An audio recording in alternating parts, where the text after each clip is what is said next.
Hello my dear friends, welcome back to my channel. कैसे हैं आप लोग? आई होप आप लोग बहुत अच्छे होंगे और आपकी पढ़ाई बहुत ही अच्छी चल रही होगी। आज हम लोग कवर करने वाले हैं क्लास 7th की चैप्टर 6 की एनसीईआरटी। मतलब कि आज हम लोग चैप्टर 6 को पढ़ने वाले। जैसे कि आपको पता है कि हम लोग एनसीईआरटी कवर करते हैं जिसमें हम लोग के लगभग 5 चैप्टर्स कवर हो चुके हैं। आज का हमारा चैप्टर है 6, जिसमें हम लोग प्राकृतिक वनस्पति और वन्यजीव चैप्टर को यहाँ पे कवर करने वाले हैं। पूरा शॉर्ट नोट वे में जो है इसको हम लोग तैयार करेंगे, जो कि सभी एग्जाम के लिए बहुत ही हेल्पफुल रहने वाला है। ठीक है, तो अगर आप चैनल पर नए हैं तो चैनल को सब्सक्राइब कर लीजिए। आज का जो हमारा चैप्टर है वो है चैप्टर 6, जिसमें हम लोग प्राकृतिक वनस्पति एवं वन्य जीव को देखने वाले हैं। ठीक है, तो देखिए प्राकृतिक वनस्पति जो होती हैं उनको कितने भागों में, ये थोड़े से ओल्ड नोट्स है तो आपको पिछले पेजेस के डॉट्स आपको दिख रहे होंगे। ठीक है, तो प्राकृतिक वनस्पति को कितने भागों में, यानी हम लोग यहाँ पूरा का पूरा प्राकृतिक वनस्पति को कवर करेंगे। प्राकृतिक वनस्पतियों को कितने भागों में बांटा गया है, तो प्राकृतिक वनस्पतियों को 3 भागों में वर्गीकृत किया गया है। एक तो वन, घास स्थल और कांटेदार झाड़ियाँ। ठीक है, यानी हम लोग इसमें वन को देखेंगे, घास स्थल देखेंगे और कांटेदार झाड़ियों को देखेंगे। वन क्या होता है समझिएगा। वन फॉरेस्ट जिसको बोलते हैं, आसपास आप वृक्ष देख रहे होंगे जो पृथ्वी के लिए उपयुक्त तापमान एवं परिपूर्ण वर्षा वाले क्षेत्रों में उगते हैं। इन कारणों के आधार पर संघनन एवं खुले वन विकसित होते हैं, जिनको क्या कहा जाता है, इनको वन कहते हैं। ठीक है, हमारे आसपास जितने भी टेम्परेचर या वर्षा के आधार पर जितने भी वन दिखाई देंगे ये सब खुले वन कहलाएंगे। ठीक है, वही फॉरेस्ट जो आसपास वनस्पतियाँ होती हैं। घास स्थल क्या होता है, जो आसपास घास के मैदान होते हैं, जो माध्यम वर्षा वाले क्षेत्र में विकसित होते हैं उसको घास स्थल कहते हैं। मतलब जहाँ वर्षा होती है और वहाँ आसपास छोटे छोटे पौधे आपको दिखाई देंगे वो घास स्थल कहलाते हैं। कांटेदार झाड़ियाँ क्या होती है, कांटेदार झाड़ियाँ एवं मतलब झाड़ एवं झाड़ियाँ केवल शुष्क क्षेत्रों में पैदा होती है। जो शुष्क इलाके होते हैं ना, वहाँ पे कांटेदार झाड़ियाँ जो है आपको देखने को मिलेंगी। ठीक है, ये याद रखिएगा आप लोग। तो 3 प्रकार से आपको ये देखने को मिलेगा, यानी प्राकृतिक वनस्पतियों को 3 आधार से बांटा गया है। इसमें कुछ नोट है जो आपके एनसीईआरटी में दिया हुआ है। सबसे पहले आपको याद रखना है रेडोड्रॉन, जिसको शंकुधारी वृक्ष, मतलब रेडो ड्रैगन जो है, रेडो ड्रैगन बोलते हैं इसको, ये शंकुधारी वृक्ष के उदाहरण। शंकुधारी वृक्ष जो आपको क्रिसमस ट्री की तरह दिखाई देंगे ऐसे, खासकर पहाड़ी इलाकों में, तो वो सभी के सभी शंकुधारी वृक्ष कहलाते हैं। ठीक है, ध्रुवों पर भी आपको शंकुधारी वृक्ष देखने को मिलेंगे। रेगिस्तानों में कांटेदार झाड़ियाँ देखने को मिलेंगी। ठीक है, आर्द्र प्रदेशों में घने उष्णकटिबंधीय क्षेत्र जो है देखने को मिलेंगे। ठीक है, अब बात करते हैं वन। वन क्या होता है, तो वन को समझिएगा उष्णकटिबंधीय सदाबहार वन। उष्णकटिबंधीय सदाबहार वन, तो यहाँ पे हम लोग सबसे पहले वन को देखेंगे। वन जो कई प्रकार से आपको वन देखने को मिलेंगे, तो इसमें सबसे पहला जो रहेगा वो आपका रहेगा उष्णकटिबंधीय सदाबहार वन। उष्णकटिबंधीय सदाबहार वन, इसे पृथ्वी का फेफड़ा कहा जाता है। क्या कहते हैं, पृथ्वी का फेफड़ा। ठीक है, पृथ्वी का फेफड़ा कहा जाता है उष्णकटिबंधीय सदाबहार वन। जो आप उष्णकटिबंधीय, जैसे इक्वेटर है ना, इक्वेटर के आसपास जितने इलाके हैं वो सभी के सभी उष्णकटिबंधीय सदाबहार वन के क्षेत्र में आएंगे। तो इसे पृथ्वी का फेफड़ा कहते हैं। उष्णकटिबंधीय वर्षा वन भी इसको कहा जाता है, क्योंकि यहाँ सर्वाधिक वर्षा आपको देखने को मिलेगी। ये भूमध्य रेखा और उष्णकटिबंधीय के आसपास क्षेत्रों में पाए जाते हैं। पूरे वर्ष यहाँ अत्यधिक जो है वर्षा होती है, मतलब कि बहुत ही ज़्यादा जो है यहाँ पे वर्षा देखने को मिलेगी।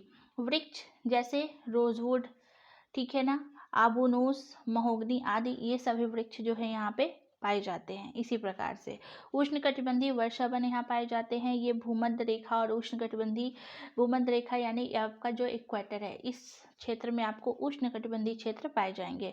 पूरे वर्ष यहाँ पे बहुत ही ज़्यादा वर्षा होती है। वृक्ष जैसे यहाँ पे आपको रोजवुड, आबूनूस, महोगनी लकड़ियाँ आपको यहाँ पे देखने को मिलेंगी। ठीक है। फिर उसके ऊपर आप जाएंगे तो आपको मिलेगा उष्ण कटिबंधीय पर्णपाती वन। उष्ण कटिबंधीय पर्णपाती वन, इसे मानसूनी वन कहा जाता है। क्या कहते हैं? मानसूनी वन कहते हैं। और भारत, उत्तरी ऑस्ट्रेलिया और मध्य अमेरिका के बड़े हिस्सों वाले क्षेत्र में ये जो है आपको देखने को मिलेगा जाता है। उष्ण कटिबंधीय यानी जो इक्वेटर है उसके ऊपर वाले क्षेत्र में थोड़ा सा आपको देखने को मिलेगा उष्ण कटिबंधीय पर्णपाती वन, ठीक है। जल संरक्षित रखने के लिए शुष्क मौसम में यहाँ के वृक्ष पत्तियों के झाड़ देते हैं। मतलब कि जल संरक्षित रखने के लिए शुष्क मौसम यानी कि जो गर्म मौसम होता है वहाँ पे बहुत ज़्यादा पत्तियाँ, पर्णपाती का मतलब ये होते हैं जो पत्तियाँ गिराते हैं, यानी इस वाले क्षेत्र में सर्वाधिक वर्षा होती है तो उष्ण कटिबंधीय सदाबहार वन पाए जाएंगे। इसके ऊपर क्षेत्र में जो होंगे तो पर्णपाती वन पाए जाते हैं जो अपनी पत्तियाँ गिरा देते हैं। फिर बात करें वृक्ष, यहाँ पे कौन कौन से वृक्ष पाए जाएंगे तो यहाँ पे साल, सागौन, नीम और शीशम के वृक्ष आपको यहाँ पे देखने को मिलेंगे, ठीक है। किस प्रकार के जानवर यहाँ मिलेंगे आपको तो बाघ, शेर, हाथी, गोल्डन, ठीक है ना, लकाच एवं बंदर, ये सारी चीज़ें जो है आपको देखने को मिलेंगे।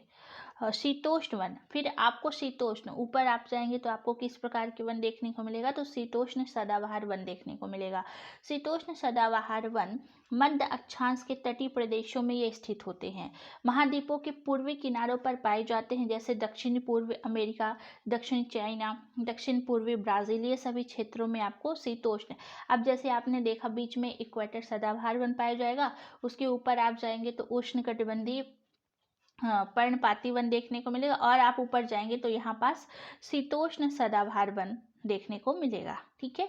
और वहाँ जो क्षेत्र यानी महाद्वीपों के पूर्वी किनारों पर ये पाए जाते हैं, जैसे दक्षिण पूर्वी अमेरिका, दक्षिण चाइना, दक्षिण पूर्वी ब्राज़ील, ये सभी क्षेत्र आपको देखने को मिलेंगे। और यहाँ पे आपको बांज, चीड़, यूकेलिप्टस जैसे बहुत सारे मुलायम और मतलब मुलायम प्रकार के पेड़ जो है आपको देखने को मिलेंगे। अब अगला आता है आपका शीतोष्ण, ये सबसे ऊपरी हिस्से में शीतोष्ण पर्णपाती वन होता है यहाँ पास और ऊपर, ठीक है ना, शीतोष्ण पर्णपाती वन जो पत्ते गिराते हैं। तो इस अक्षांश की ऊंचाई की बढ़ने पर अत्यधिक शीतोष्ण पर्णपाती वन आपको देखने को मिलेंगे, ठीक है। और यह पूर्वी अमेरिका, चाइना, न्यूजीलैंड, चिली, पश्चिमी यूरोप के तटीय प्रदेशों में ये जो है आपको देखने को मिलेंगे। ये अपनी पत्तियां शुष्क मौसम में झाड़ देते हैं, मतलब गिरा देते हैं। पेड़ जो है बाज, ऐस, बीज, ये इस प्रकार के पेड़ आपको शीतोष्ण पर्णपाती वन में देखने को मिलेंगे।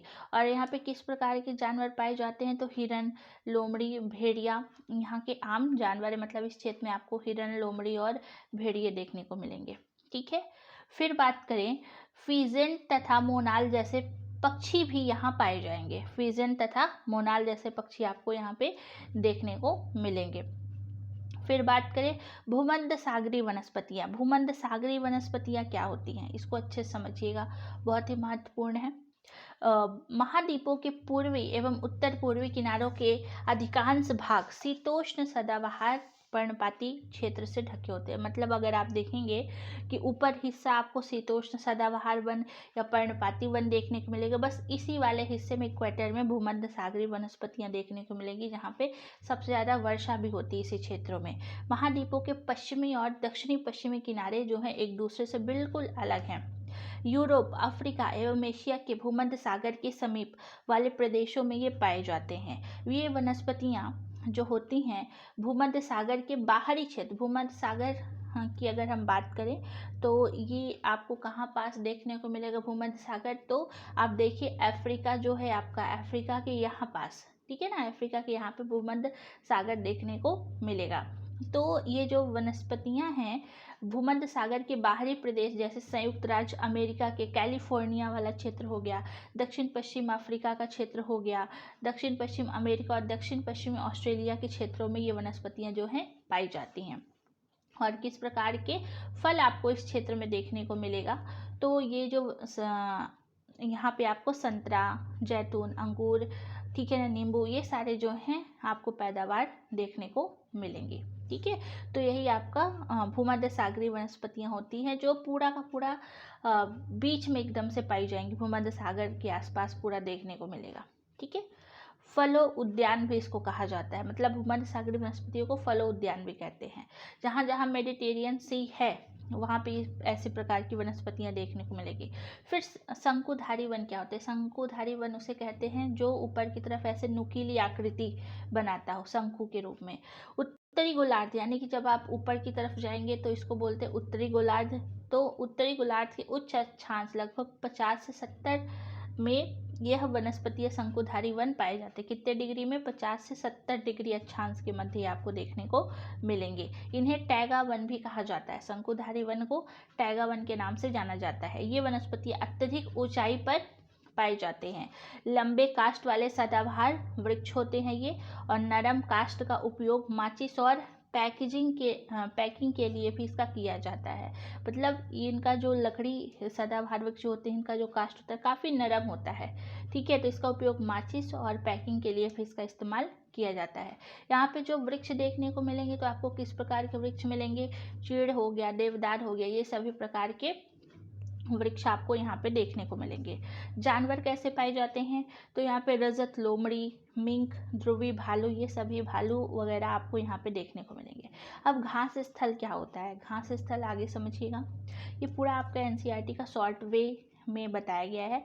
घास स्थल उष्णकटिबंधीय घास स्थल, ये वन भूमध्य रेखा के किसी भी तरफ उग जाते हैं। मतलब ये जो वन होते हैं ना, भूमध्य रेखा के किसी भी तरफ उग सकते हैं, और भूमध्य रेखा के दोनों ओर से उष्णकटिबंधीय क्षेत्र फैल जाते हैं।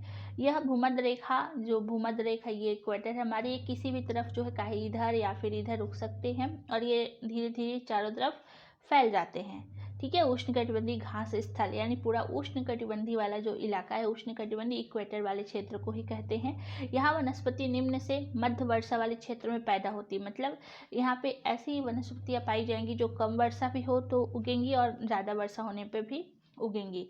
घास की ऊंचाई लगभग यहाँ पे जो घासें होती है 3 से 4 मीटर ऊंची होती है। अफ्रीका का सवाना इसी प्रकार का एक एग्जाम्पल है। अफ्रीका में आपको सवाना घास का मैदान देखने को मिलेगा। किस प्रकार के जानवर आपको यहाँ देखने को मिलेंगे? हाथी, जेब्रा, जिराफ, हिरण, ये सभी जानवर आपको इस क्षेत्र में देखने को मिलेंगे। फिर बात करते हैं शीतोष्ण घास के मैदान। शीतोष्ण घास के मैदान क्या होते हैं? तो ये सभी घास स्थल हैं, घास मैदान अलग अलग क्षेत्रों में अलग अलग नामों से भी जाना जाता है। ये मध्य अक्षांश क्षेत्र और महाद्वीपों के भीतरी भाग में पाए जाएंगे। शीतोष्ण यानी जिस प्रकार से आपने शीतोष्ण वन देखे थे उसी प्रकार से उसी क्षेत्रों में उसी प्रकार की घासें भी पाई जाती हैं, जिनको शीतोष्ण घास कहेंगे।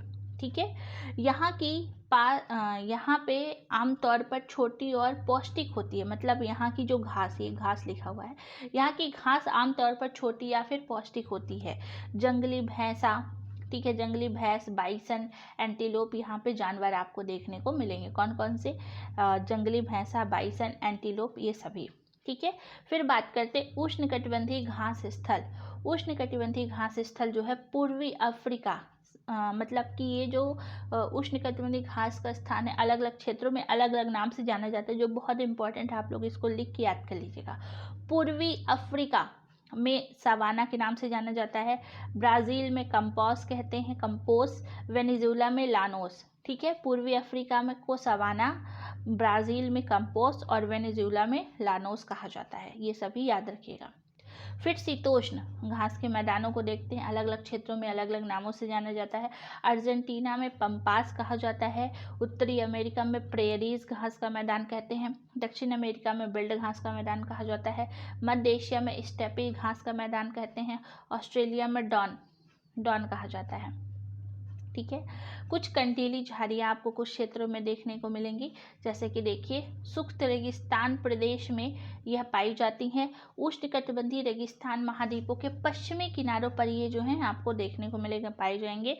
तीव्र गर्मी और बहुत कम वर्षा के कारण यहाँ वनस्पतियों की थोड़ी सी आपको कमी भी देखने को मिलेगी। कंटीली झाड़ियाँ, ये रेगिस्तानों में कंटीले जैसे कैक्टस वगैरह आप देखेंगे, देखने को मिलेगा। यहाँ केवल किस प्रकार की वनस्पतियाँ पाई जाती है? तो यहाँ केवल काई, लाइकेन या छोटी छोटी वनस्पतियाँ आपको यहाँ पे देखने को मिलेंगी। अल्पकालीन ग्रीष्म ऋतु के दौरान टुंड्रा प्रकार की वनस्पति भी आपको यहाँ पे देखने को मिलेगी। यहाँ के जानवरों के शरीर पर मोटा कद एवं छोटी चमड़ी होती है। मतलब कि यहाँ के जानवर के शरीर में उनका थोड़ा सा मोटा हिस्सा होगा, मोटी चमड़ी होगी, ठीक है। उन्हें ठंडी जलवायु क्षेत्रों में भी रखा जाता है, ठीक है।